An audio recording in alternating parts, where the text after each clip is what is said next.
Selamat pagi, pagi. CPNS Kemenhub luar biasa. Perkenalkan, nama saya Iputu Partayusta. Saya dari Angkatan 9, Kelompok 1. Kali ini saya akan menjelaskan salah satu materi dari agenda 3, yaitu pelayanan publik. Pelayanan publik adalah segala bentuk jasa pelayanan, baik dalam bentuk barang publik maupun jasa publik yang pada prinsipnya menjadi tanggung jawab dan dilaksanakan dalam rangka upaya pemenuhan kebutuhan masyarakat maupun dalam rangka pelaksanaan ketentuan peraturan perundang-undangan yang dilakukan oleh instansi pemerintah. Adapun unsur-unsur pelayanan publik, yaitu organisasi publik, penerima layanan, dan kepuasan pelanggan.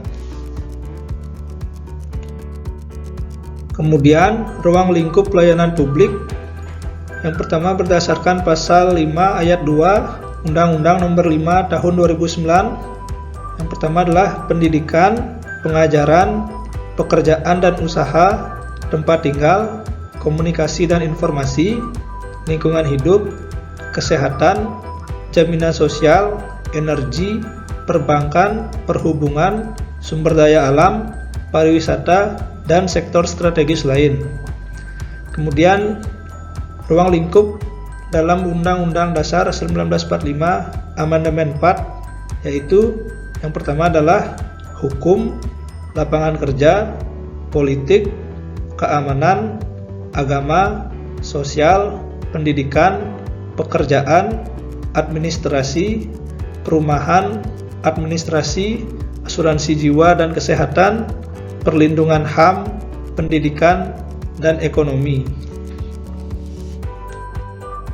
Adapun unsur-unsur dalam pelayanan publik, yang pertama adalah partisipatif, yaitu ASN harus ikut serta berpartisipasi dalam kebijakan yang ada. Yang kedua adalah transparan, yaitu pemerintah sebagai penyelenggara pelayanan publik harus menyediakan akses bagi warga negara untuk mengetahui segala hal yang terkait pelayanan publik. Yang ketiga adalah responsif, yaitu pemerintah wajib mendengar dan memenuhi tuntutan kebutuhan warga negara. Kemudian yang keempat adalah tidak diskriminatif, yaitu pemerintah tidak boleh membedakan antara satu warga negara dengan warga negara lainnya atas dasar perbedaan identitas negara. Yang kelima adalah mudah dan ramah, yaitu pelayanan harus ramah dan biaya bisa dijangkau oleh masyarakat. Yang keenam adalah efektif dan efisien, yaitu pemerintah wajib mewujudkan tujuan-tujuan yang hendak dicapai. Yang ketujuh adalah aksesibel, yaitu pelayanan publik yang diselenggarakan harus dapat dijangkau oleh warga negara yang membutuhkan.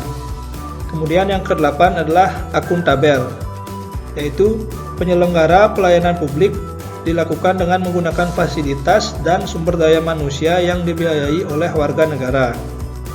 Kemudian yang terakhir adalah berkeadilan, yaitu penyelenggara pelayanan publik yang dilakukan oleh pemerintah memiliki berbagai tujuan.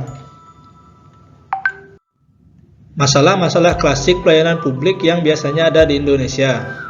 Pertama adalah biayanya yang mahal, kemudian prosedurnya sulit dan tahapannya berbelit-belit, kemudian pemberi layanan kurang ramah, diskriminatif, tidak ada kepastian waktu penyelesaian, tidak transparan, kurang responsif terhadap kebutuhan warga negara, dan adanya praktik KKN.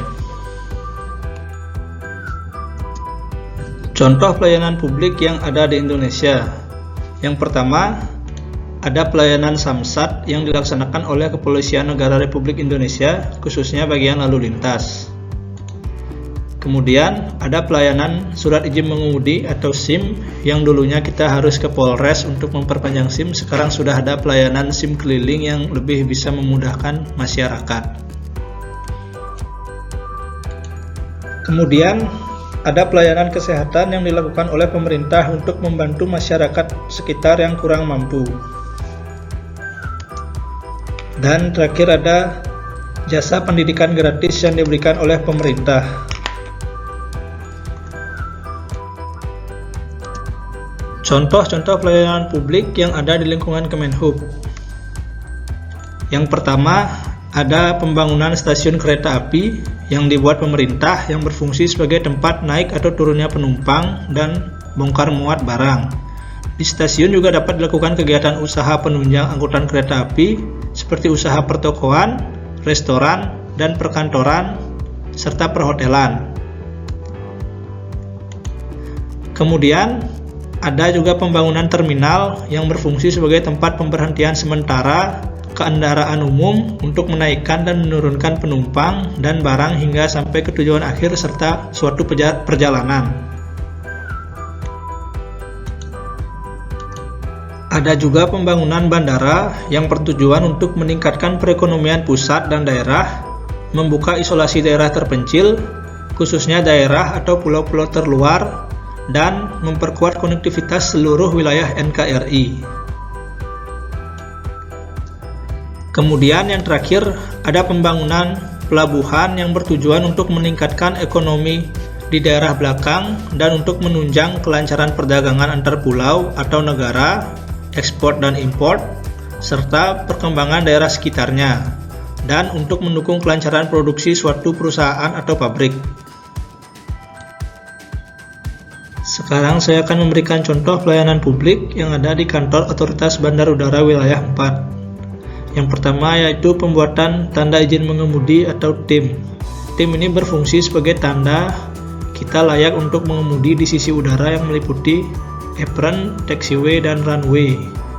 Dan yang kedua adalah pembuatan pas bandara yang berfungsi untuk mencegah orang yang tidak berkepentingan masuk ke area bandara.